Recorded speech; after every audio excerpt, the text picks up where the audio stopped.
Assalamualaikum warahmatullahi wabarakatuh. Perkenalkan, nama saya Milani Wulandari, NPM 22130220035, kelas B, Prodi Pendidikan Fisika. Di sini saya akan menjelaskan atau mempresentasikan materi terkait sistem ekskresi. Ada macam-macam organ sistem ekskresi pada manusia. Yang pertama itu ada ginjal. Manusia memiliki sepasang ginjal dengan bentuk menyerupai kacang merah dan berwarna merah kecoklatan. Setiap ginjal berukuran sekitar 10-12 cm atau kira-kira seukuran kepalan tangan orang dewasa. Organ ini terletak di sisi kanan dari kiri dan kiri tubuh, tepatnya di rongga perut bagian belakang. Ginjal kanan terletak sedikit lebih rendah dibandingkan ginjal kiri karena berdekatan dengan hati. Ginjal berfungsi untuk menyaring zat sisa dari makanan, obat-obatan, atau racun yang terdapat di darah. Selain itu, ginjal juga berperan mengendalikan keseimbangan cairan dan kadar elektrolit dalam tubuh. Jika tubuh kelebihan garam atau mineral, ginjal pun akan membuangnya. Zat sisa yang terkumpul akan diubah menjadi urin. Urin akan mengalir dari ginjal ke kandung kemih melalui saluran yang disebut ureter untuk kemudian dibuang saat kita buang air kecil. Yang kedua ada kulit. Kulit adalah lapisan jaringan pelindung paling luar pada manusia yang terdapat di permukaan tubuh. Sama seperti ginjal, kulit juga memiliki peran dalam sistem ekskresi karena mampu mengeluarkan zat-zat sisa berupa kelenjar keringat. Fungsi lain dari kulit adalah melindungi tubuh terhadap patogen dan kehilangan air yang berlebihan. Kulit terdiri dari 3 macam lapisan, diantaranya ada lapisan epidermis atau lapisan kulit ari, yang kedua ada dermis atau lapisan kulit jangat, hangat, yang ketiga ada lapisan kulit bawah. Selanjutnya yaitu paru-paru. Ada sepasang paru-paru di dalam tubuh kita, yakni paru-paru kanan dan kiri. Keduanya terletak di rongga dada, di mana paru-paru kanan biasanya lebih besar, sementara paru-paru kiri yang berdekatan dengan jantung lebih kecil. Di dalam tubuh, fungsi utama paru-paru memang sebagai alat pernapasan, namun karena bagian ini mengekskresikan zat sisa metabolisme, maka paru-paru juga memiliki peranan dalam sistem ekskresi. Dalam sistem ekskresi, paru-paru berfungsi mengeluarkan karbon dioksida dan uap air. Karbon dan uap air ini lalu dilepaskan dan dikeluarkan paru-paru melalui hidung. Sebagai gantinya, oksigen pun diambil. Jumlah oksigen yang diambil melalui udaranya sendiri berbeda dan tergantung pada kebutuhan dan hal itu biasanya dipengaruhi oleh berbagai hal. Um, Sebut saja jenis pekerjaan, ukuran tubuh, serta jumlah maupun jenis bahan makanan yang dimakan. Sebagai hasil zat sisa metabolisme, CO2 diangkut oleh darah melalui 3 cara.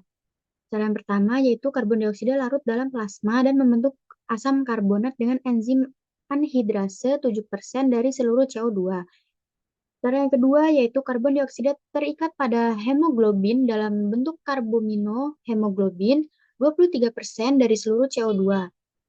Cara yang ketiga itu ada karbon dioksida terikat dalam gugus ion bikarbonat atau HCO3 melalui proses berantai pertukaran klorida 70% dari seluruh CO2. Selanjutnya ada hati. Hati merupakan kelenjar terbesar di dalam tubuh, terletak dalam rongga perut sebelah kanan, tepatnya di bawah diafragma. Berdasarkan fungsinya, hati juga berperan dalam sistem ekskresi. Organ tubuh manusia tersusun secara rapi dan harmonis, sehingga proses kerjanya saling mendukung satu sama lain, seperti halnya dengan hati dan ginjal. Proses pemecahan senyawa racun oleh hati disebut proses detoksifikasi sebagai organ yang berperan dalam sistem ekskresi karena mengekskresikan getah empedu dan urea.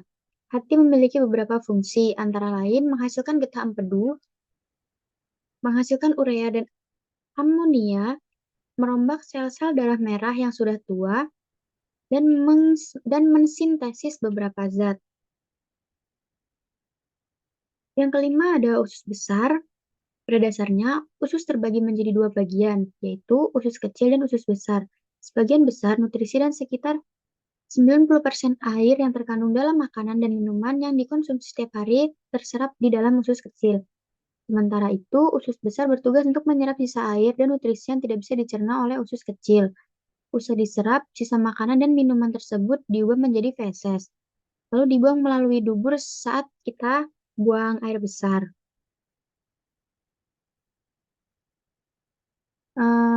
Ada gangguan dan penyakit pada sistem ekskresi. Yang pertama itu ada uremia. Penyakit sistem ekskresi uremia terjadi saat ginjal sudah mengalami kerusakan. Akibatnya, racun atau limbah pada tubuh yang biasanya dikeluarkan ginjal malah berakhir di aliran darah. Penyakit sistem ekskresi uremia ini adalah kondisi yang serius. Dan kalau tidak segera diobati, bisa mengancam jiwa. Uremia juga merupakan tanda tahap terakhir penyakit ginjal kronis. Yang kedua ada gagal ginjal. Gagal ginjal merupakan salah satu penyakit sistem ekskresi yang terjadi saat ginjal kehilangan kemampuan untuk cukup menyaring limbah dari darah. Ketika kondisinya sudah parah banget, upaya penyembuhannya dilakukan melalui cuci darah yang rutin dan transplantasi ginjal. Yang ketiga ada batu ginjal. Batu ginjal muncul sebagai pemadatan mineral dan garam yang mengendap dalam ginjal. Penyakit saluran ekskresi ini bisa menyebabkan rasa sakit yang sangat parah saat ginjal berjalan melewati saluran kemih, meski biasanya tidak menyebabkan kerusakan permanen. Yang keempat ada radang ginjal. Radang ginjal membentuk unit fungsional terkecil yang disebut dengan neufron. Saat neufron ini mengalami gangguan kesehatan, maka inilah yang disebut dengan radang ginjal. Penyakit sistem ekskresi ini akan mempengaruhi kinerja dari fungsi ginjal dengan gejala yang berbeda tergantung pada penyebabnya. Yang kelima ada diabetes insipidus. Di dalam tubuh manusia ada yang disebut hormon ADH yang berperan dalam proses reabsorpsi cairan pada ginjal. Bila jumlahnya berkurang, maka volume urin yang dikeluarkan tubuh bisa meningkat hingga 30 kali lipat. Yang keenam ada uretris. Selain pada ginjal, penyakit sistem ekskresi bisa terjadi pada ureter. Ureter adalah suatu organ berbentuk tabung untuk mengeluarkan urin dari ginjal ke kandung kemih. Saat ureter ini mengalami pandangan yang disebabkan oleh saat ureter ini mengalami peradangan yang disebabkan oleh infeksi, penderita akan mengalami rasa sakit saat buang air kecil dan keberadaan darah pada urin. Untuk yang ketujuh yaitu pneumonia. Pneumonia masuk sebagai salah satu penyakit sistem ekskresi karena fungsi paru-paru sebagai tempat pertukaran karbon dioksida dan oksigen. Pneumonia disebabkan adanya infeksi oleh bakteri, virus, atau jamur dari alveolus. Akibatnya, oksigen jadi susah masuk karena alveolus. Tempat pertukaran tersebut penuh dengan cairan. Yang kedelapan ada asma. Asma muncul karena ada penyempitan saluran pernapasan di paru-paru. Penderitanya mengalami sesak dan sulit bernapas. Penyakit sistem ekskresi yang menyerang ginjal dan paru-paru membuat tubuh kesulitan mengeluarkan racun dan keseimbangan proses metabolisme. Yang terpenting, kita harus menjaga kesehatan dengan banyak mengkonsumsi makanan yang bergizi dan cairan yang baik untuk tubuh. Untuk yang kesembilan ada penyakit paru obstruktif kronis atau biasa disebut PPOK. PPOK termasuk sebagai penyakit pada sistem ekskresi karena paru-paru tidak lagi mampu membuang karbon dioksida secara normal. Hal ini mengakibatkan seperti kesulitan bernapas. Salah satu bentuk PPOK disebut bronkitis kronis yang ditandai dengan batuk yang tak kunjung sembuh. Yang ke-10 ada kanker paru-paru. Penyakit ini bisa tumbuh di bagian manapun pada paru-paru sehingga mempengaruhi kerja organ pernapasan tersebut, termasuk dalam membuang karbon dioksida ke luar tubuh. Penanganan kanker paru-paru akan sangat tergantung tipe, lokasi, dan penyebarannya. Yang ke-11 ada kutu air. Kutu air adalah penyakit yang timbul karena keringat pada kulit yang tidak bisa dikeluarkan dengan baik. Ketika kulit terus-terusan lembab, daerah tersebut menjadi tempat terbaik jamur untuk berkembang biak. Kutu air adalah infeksi jamur pada kulit yang mengakibatkan penderitanya mengalami gatal, kulit bersisik, dan rasa seperti terbakar. Untuk yang terakhir itu ada jerawat.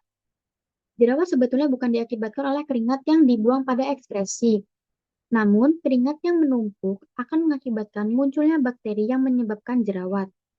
Di sisi lain, terlalu sering mengelap keringat juga bisa membuat kulit iritasi. Sekian presentasi dan penjelasan dari saya terkait materi sistem ekspresi. Saya tutup. Wassalamualaikum warahmatullahi wabarakatuh.